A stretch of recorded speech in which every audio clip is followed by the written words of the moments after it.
Good morning. You're watching the Business Portal, your gateway to business trends and opportunities. I'm your host, Agustin, and this is SME Forum.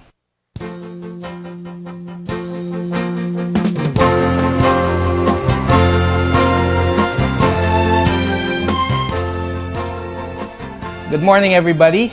And last week, hold it.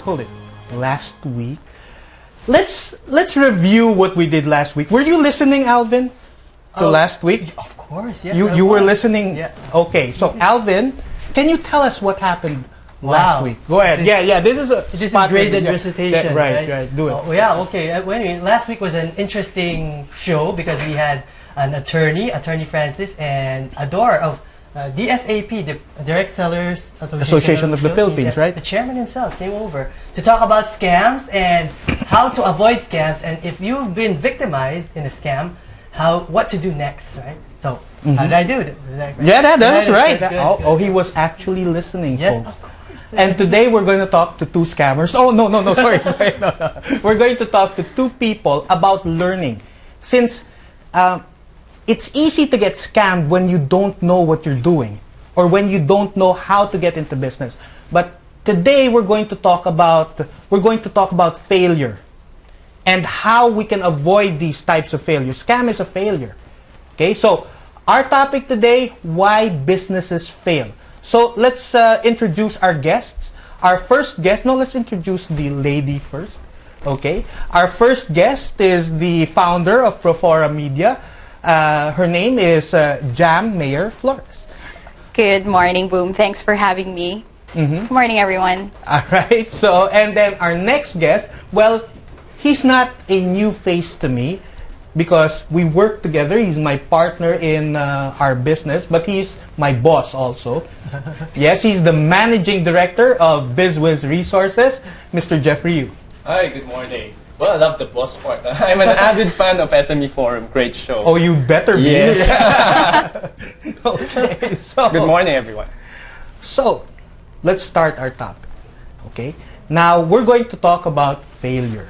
And that's not the reason why I invited you here. Because everybody fails. Is failure, I mean, let's before we get into the topic, let's ask first, Jam, what is Profora Media?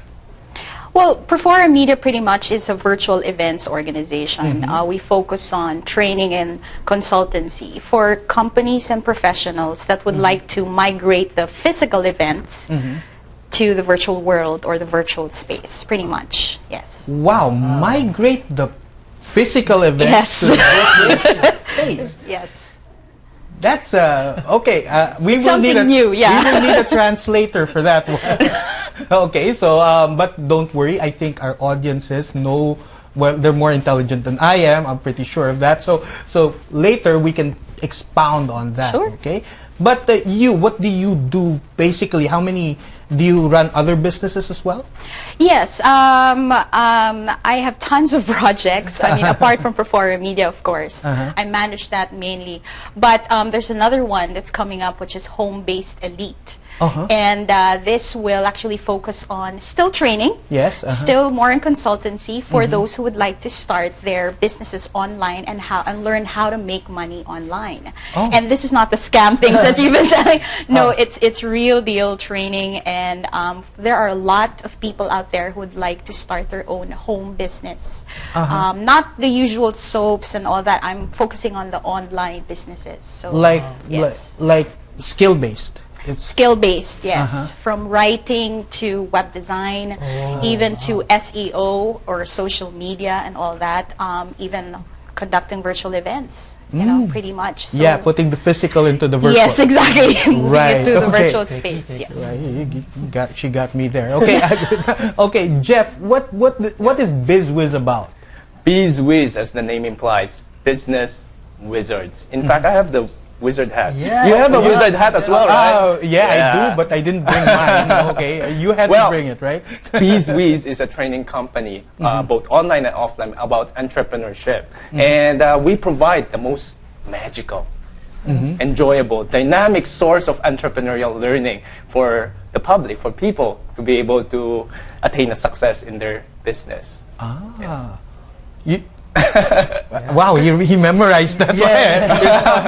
No, it's part of. Yeah, that's okay. So Jeff, tell me about a little more about the seminars you provide for. You said you provide seminars for. Well, we provide seminars for the public. How do we do that? Yeah, we have an event this November 20 and 21. It's called the Best Workshop Beyond Entrepreneur Skills Training Workshop. And we provide business simulation in the workshop.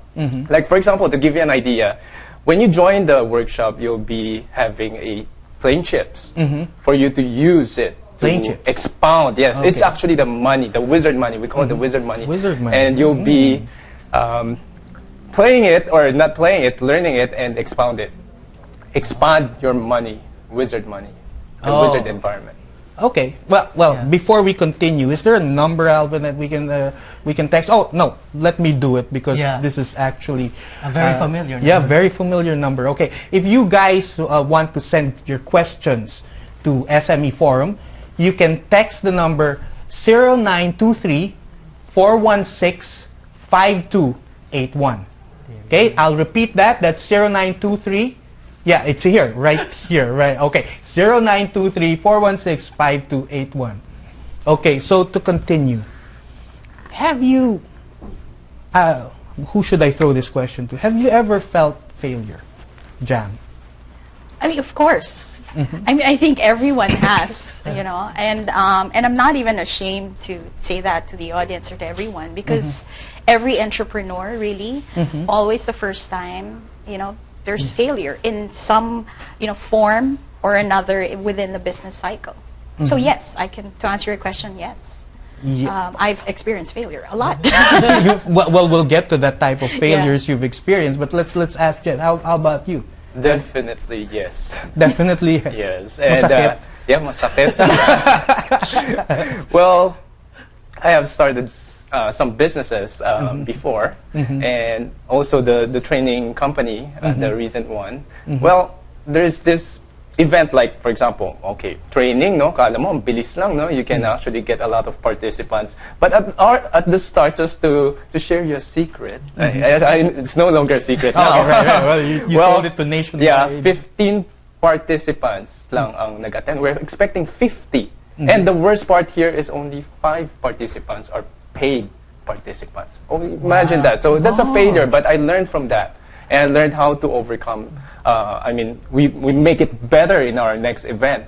We were able to improve ourselves through learning those. Are you talking failures. about our? Yeah, yes, it is. And I know that you, okay, so but right now, just to give you an idea, folks, because our seminar in November is practically sold out already. There's a lot of there are just a few seats available for that one. And see, from failure? Yeah, from failure to success. Right. Okay, so failure. Jam, how about you? What experience of failure really hit you hard? Friends typically tell me that I'm a perfectionist and I'm very hands-on. And there's nothing wrong, you know, being hands-on with your business, of course. That's your baby. Yeah, so you have to take care of it. But what I've learned myself is that if you tend to just be hands-on too much and I need to do everything, all the decision-making has to go through me, the tendency is I'm so to the business that I don't see it anymore in a bigger picture. And that's when entrepreneurs or businessmen or women start failing. They don't, it's myopic. It's not macro anymore. So pretty much that's one. Yeah, so you practically burn yourself out, right? Pretty much, yes. And then it doesn't become fun anymore. Exactly. The business becomes a burden. Oh, okay. That's practically what happens to me, except sometimes I had a business before that went under, and what happened was I started to like fix it, you know.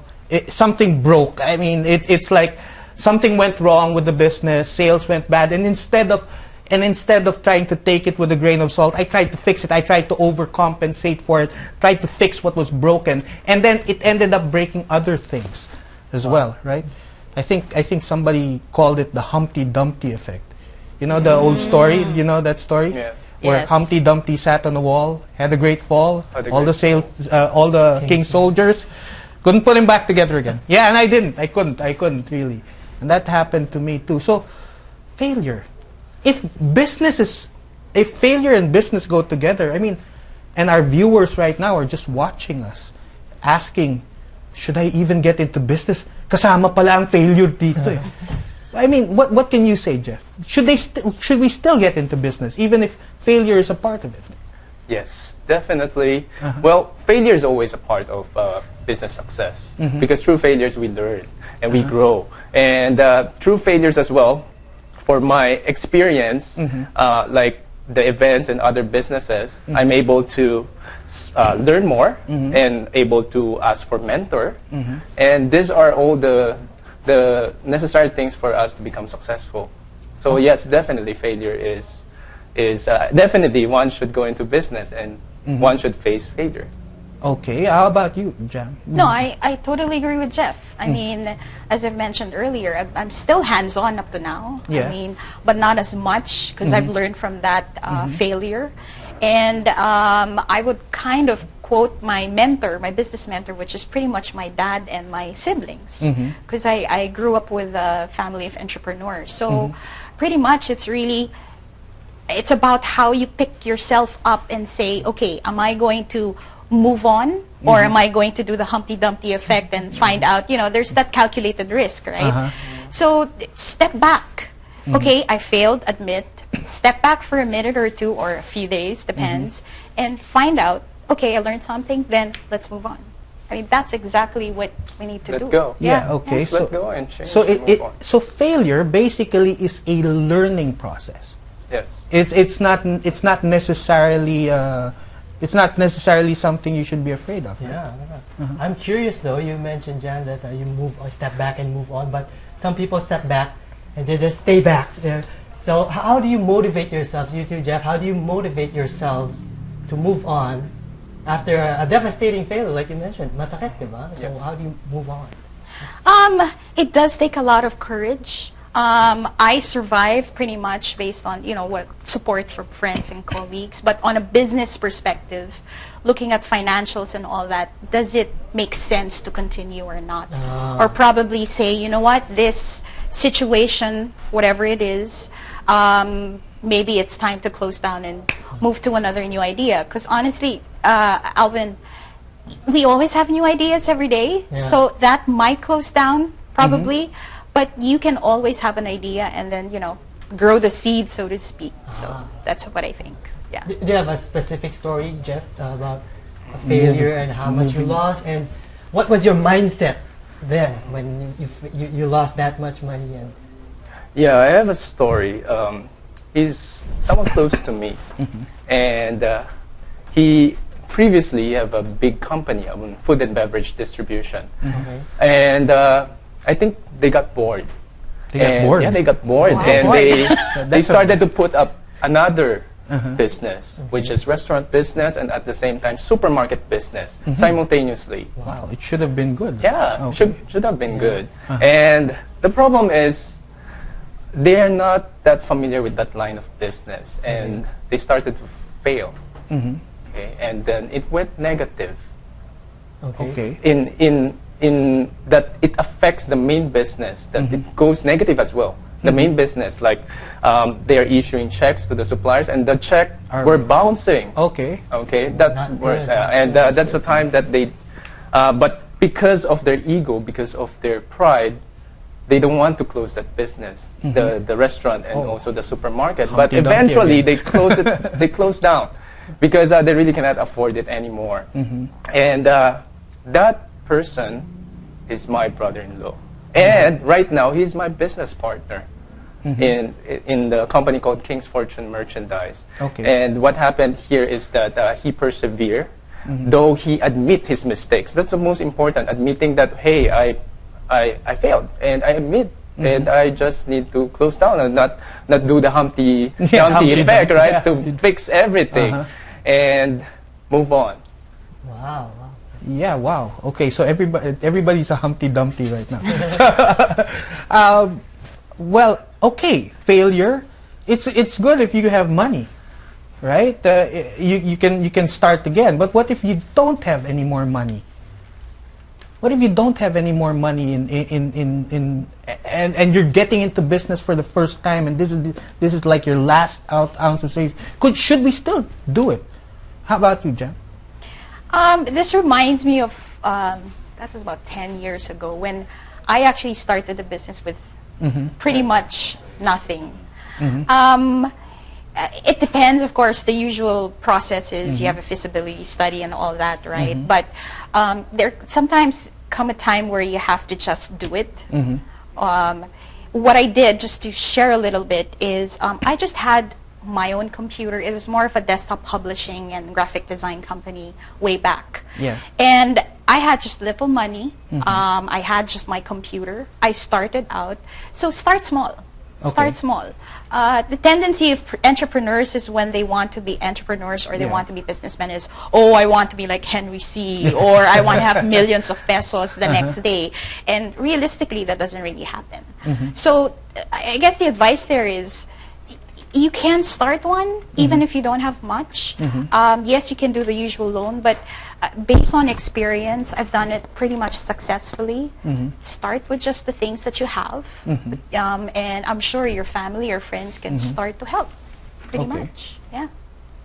So, well, I agree with you totally on that one. How about you, Jeff? For me, I will start to learn first. There's one famous saying like, if you were given a book on how to ride a bicycle, would you be able to ride a bicycle? Okay. No. Okay. No, right? No, but I'm getting there. But for me, is that by learning from the book, you'll be able to learn what type of bicycle is for you, or maybe on how to ride in a correct manner. So these are very important. For me, is to learn and then to get some support, like a team, like Boom, yeah. Thank you. And then money has never been a problem to me, because if you have a great ideas and you have I'm not saying that I have all the money. I mean, because if I have great ideas and I have the knowledge and I research on that and I have a great team and I can propose that to some of the investors that are willing to invest in my idea, so I don't need to shell out any money actually. So you're saying that, what you're saying is that money is not really the issue in starting a business. So if I have a fear of getting into business because I don't have much money, it's not really an issue, because there is money out there. Yes. All you need is the drive and determination to do it. Okay? But then if you fail, paano yun? May utang ka na. Diba? Ewan ko lang. I mean, how does that affect everybody else if you fail? I mean, how do we minimize the failure? You know, because all of us, we learn pretty much by ourselves, right? Trial and error, right? And now it's us. Now, if there was somebody who could teach you, who could have mentored you early on, would that have helped you, Jeff? Yes, definitely. Having a mentor, I remember there is one person who asked me, how do I set up an event company, a training company? Then I actually shared him about our challenges as well. Imagine that's a knowledge of my experience that actually can help the person to set up a training company. And he might not meet those challenges because they already learned from me, from my experiences. So it is important to have a mentor. All right. How about you, Jan? No, I have to agree.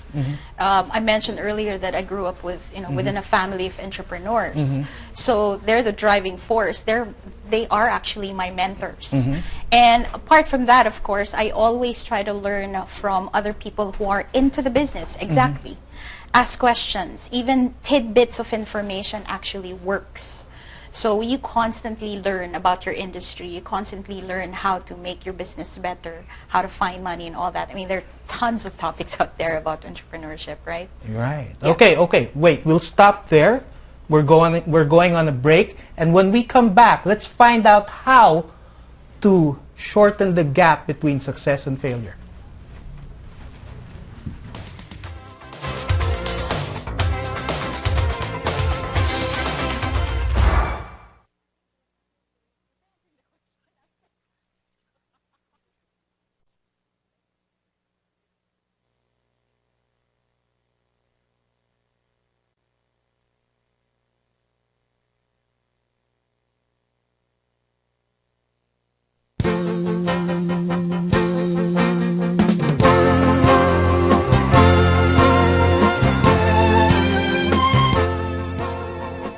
you're back on the Business Portal. My name is Agustin, and this is SME Forum. And we left with a topic about failure, right? I mean, so now that you said a while ago you were saying that you needed a mentor to help you, but there's this nagging question in my mind. I mean, when do you stop a business? I mean, let's say, when do you say it's time to quit? Can you give us any idea, usually?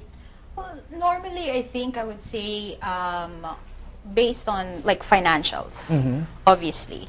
Yeah. Let's say if the market is not ready for a product or service and you tried marketing it as much as you can, you have this wild idea and all of a sudden you start marketing and start a business and you realize in the middle of that business cycle that there is no market or they're not interested in your product. No one's buying, right? Yeah, so probably it's stopping first and wait until the market is ready. Then probably you can then go back and put it up again. But at that point, that's one reason probably you can quit. Or I don't want to say quit because it's very negative, but put the business on pause or close it down for now. So I mean, if I'm reading you right, I mean it's like somebody saying, hey, this is a great product, and then actually when it comes in, I'm the only one who'd probably buy it. Yeah, or friends or family. Yes, okay. Yes.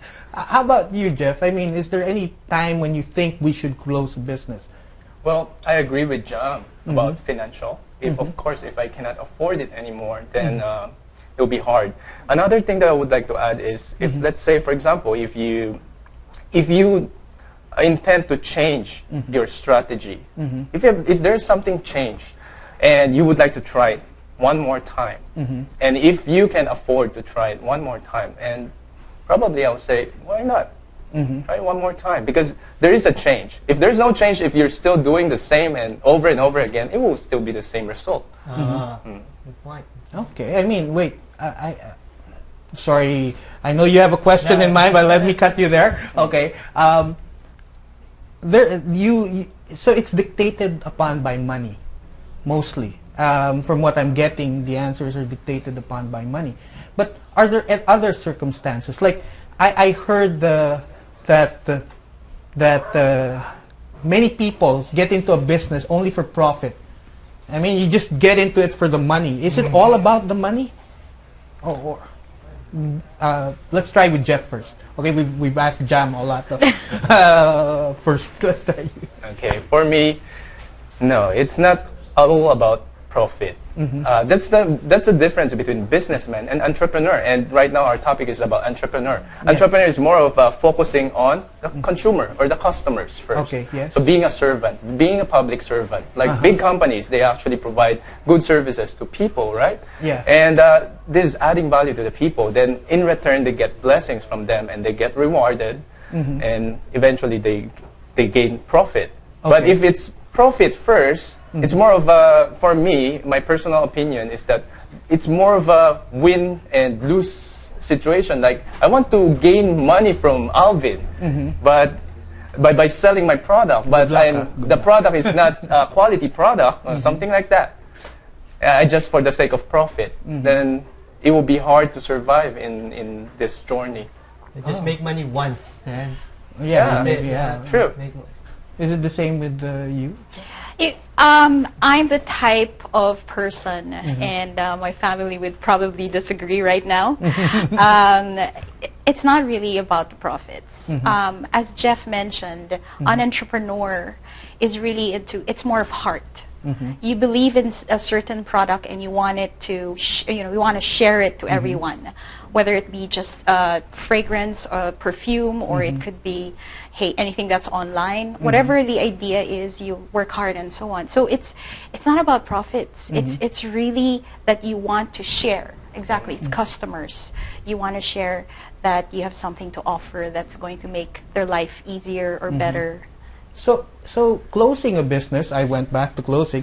So closing a business could probably mean not just it isn't necessarily about the money, I guess. I mean, it's about the people. If you're no longer serving a public interest, then it's probably time to close, right? It's self-serving. right? Because eventually your business will close if you're only going for profits, right? I mean, I don't know. Is that the same opinion you have, Jack? Yes, in pretty much. Again, there are a lot of factors that you need to consider, of course, closing business. But yes, if there's no heart, again, I'm very passionate about the ideas in my businesses. So if I think now I remember there was a point in my business wherein all I was really looking at is the financial sheets.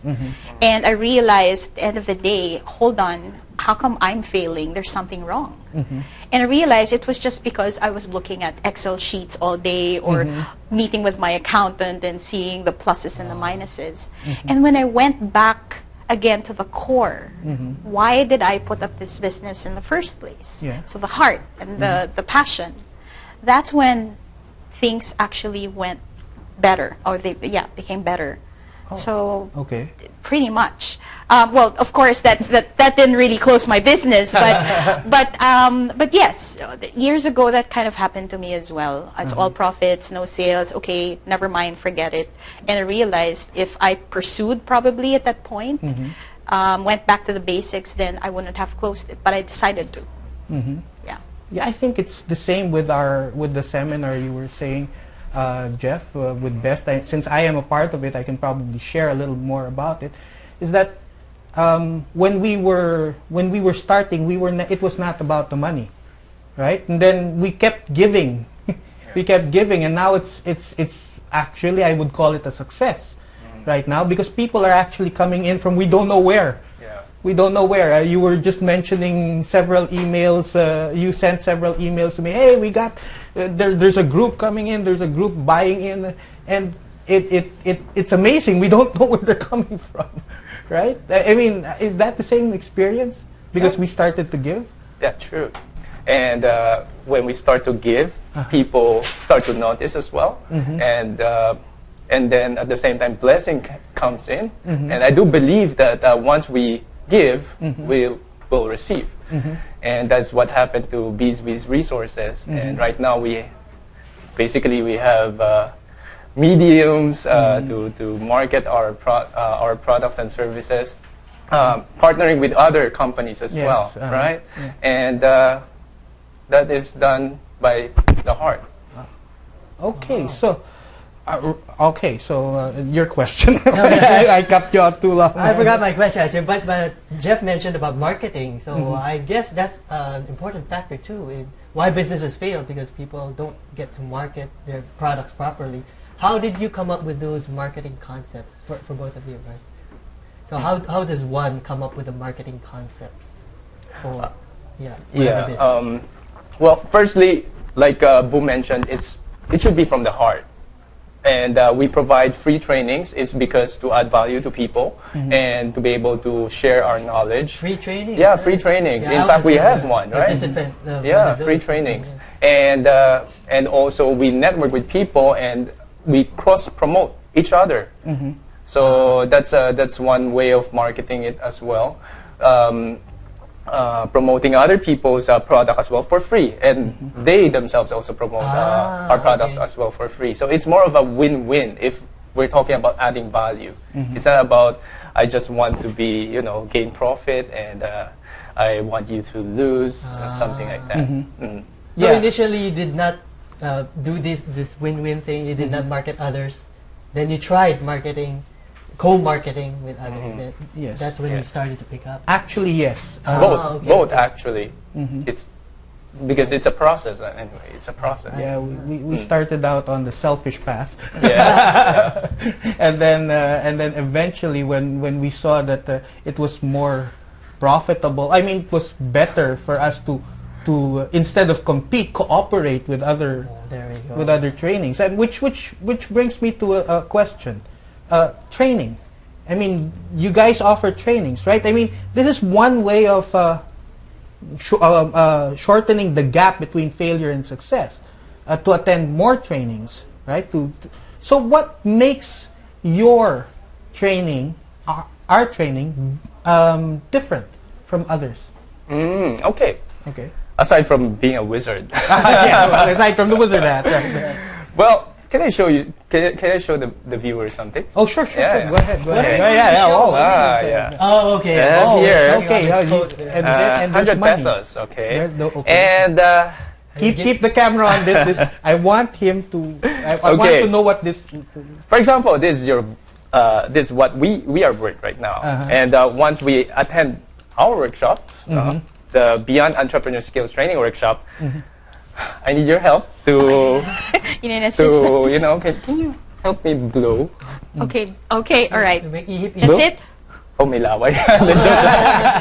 Okay, we'll transform. Wow, hey, look at that. Oh, How wow. is it? Can I have Wait, it? nah. I have a How did you do that? What I'm saying is that we add entertainment in our trainings because we believe that if we're going to learn, it should be fun.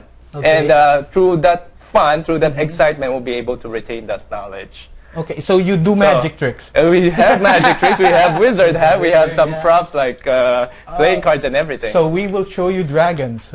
No, dragons. well, there will be some sort of dragon there. Yeah, there is. Uh-huh. So that makes training more fun.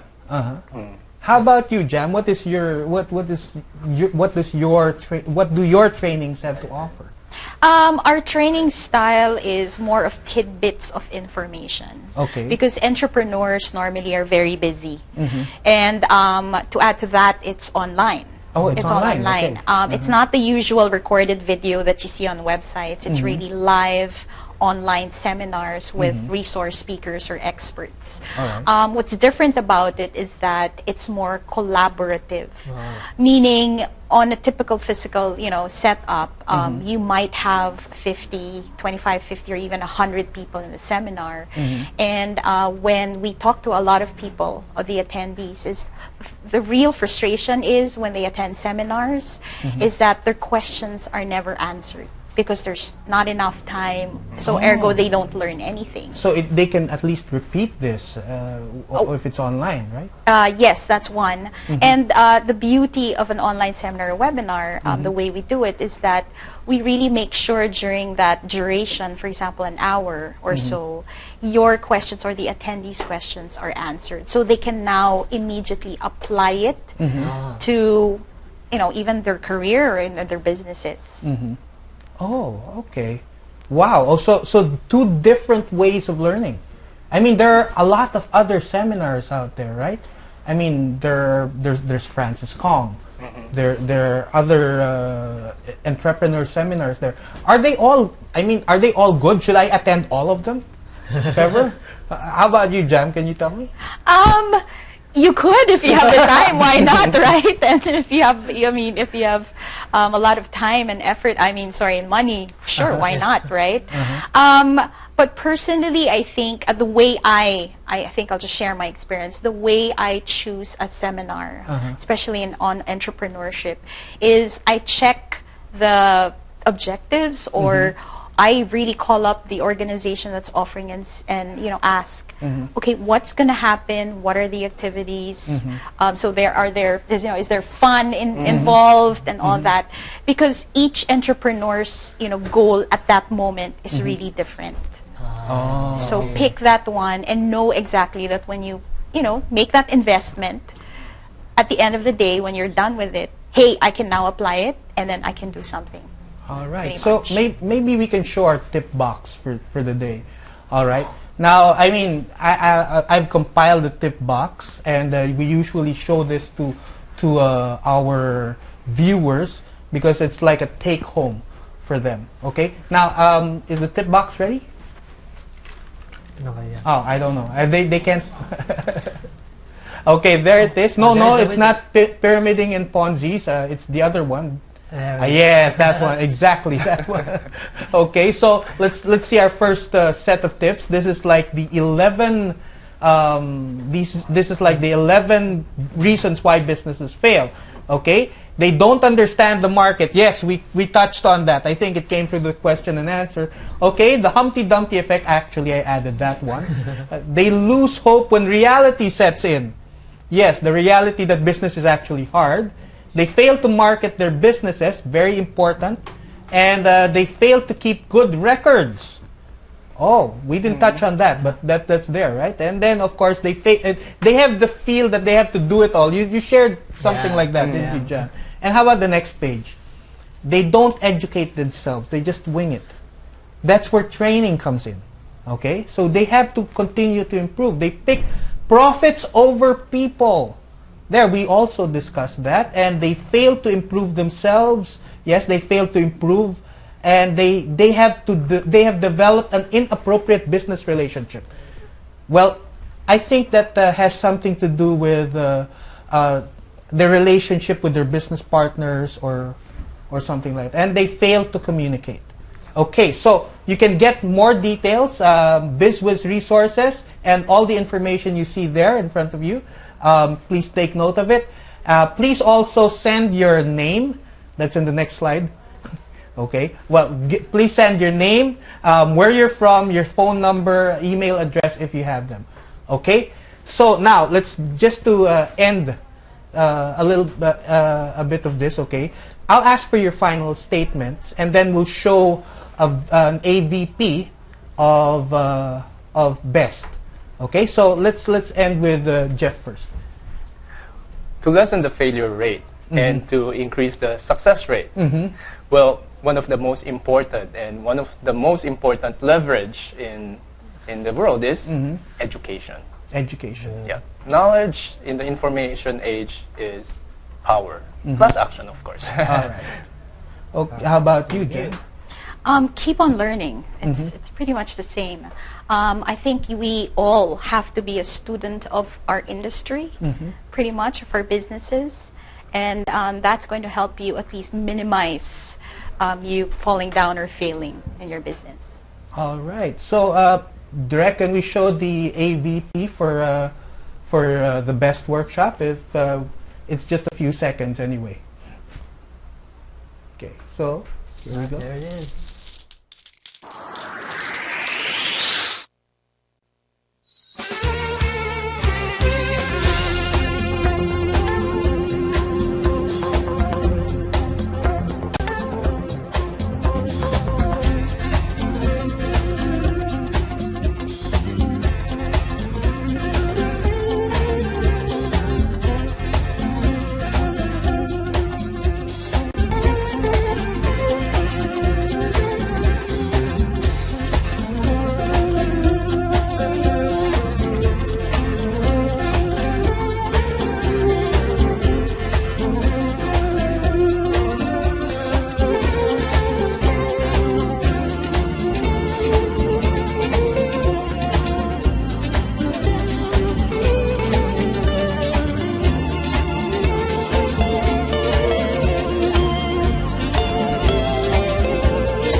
BEST workshop.